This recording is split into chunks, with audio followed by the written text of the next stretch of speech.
Access DSL. At the new low price of $24.95 a month, it's high-speed internet that lets you talk while you surf. For this much more, I got this much speed. Step up to Fast Access DSL for about $1 more than dial-up. This much internet? Sweet!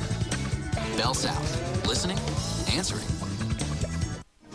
Spirit of family, the spirit of South Florida, NBC, the spirit of South Florida. NBC6 coverage of the 2004 Summer Olympic Games in Athens is brought to you by Chevy, Sprint, Visa, and Samsung. You're watching NBC6, home of the 2004 Athens Olympics. This is NBC6 News at 11.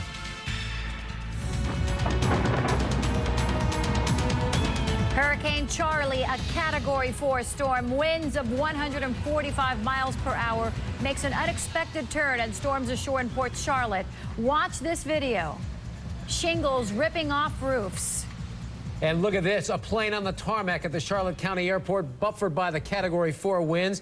And then this, look at this truck parked but literally blown around like a toy. Now to another piece of tape. The storm rips a roof right off a post office in Fort Myers and throws it into the water. And some more amazing pictures. A stop sign bent and a fire station hit hard by the storm. Watch as the winds actually try and rip the door off.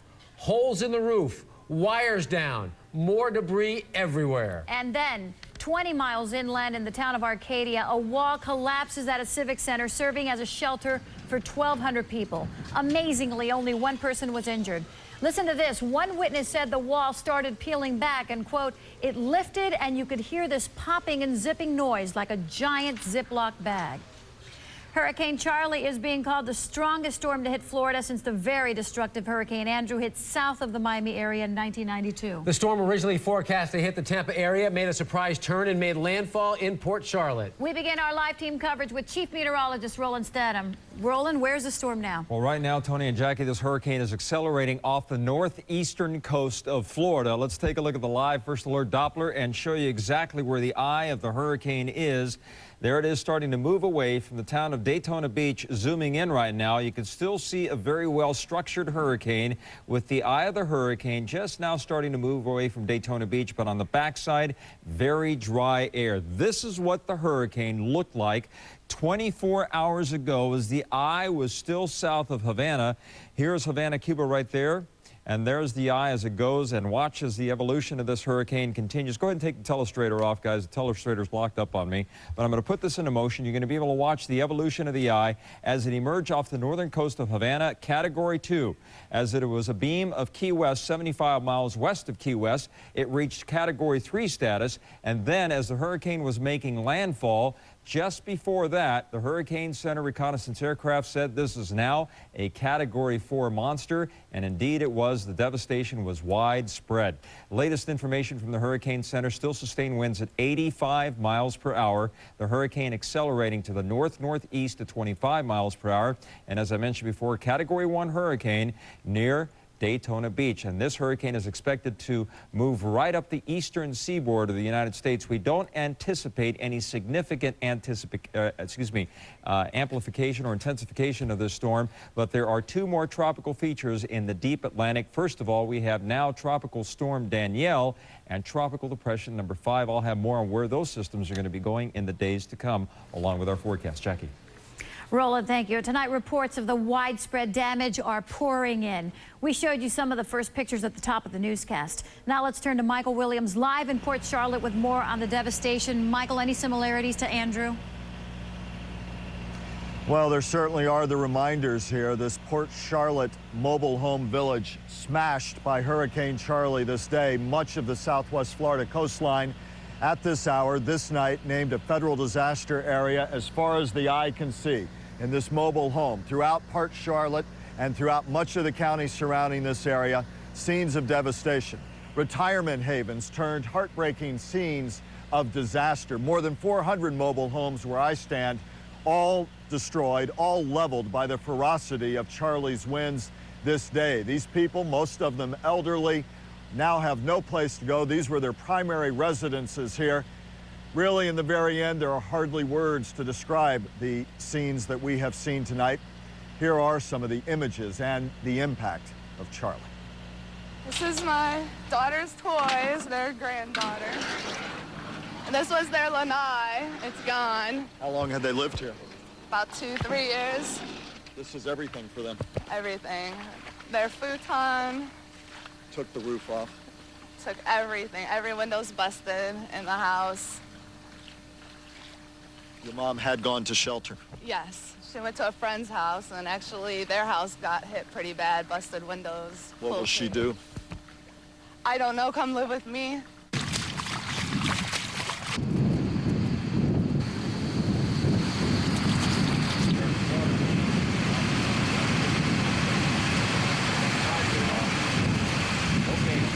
I don't know what's left. No, have no idea. We're gonna go find out, though.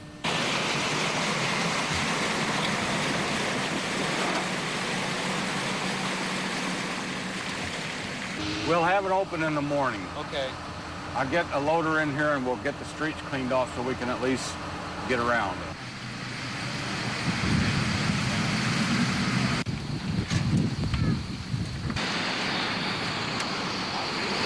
What happened here?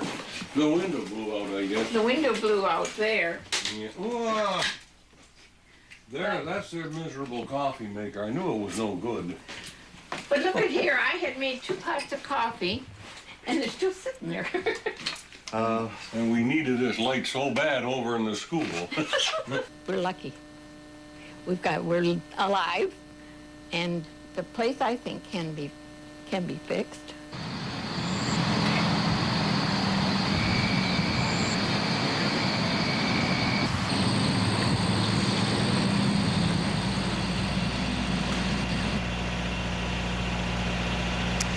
Sunset on the powerful damage caused by Charley, and the sun will rise on the beginning of the real efforts for communities to come together, both in spirit and in determination, financially and otherwise, to try to begin to rebuild. It's going to be a long, tough process here. In this mobile home park alone, the park manager estimating it will be many months before these people, again, most of them retirees, will have any chance of coming back here, raising the questions, where do they go for now? Where do they find the money? Many of them insured, some not.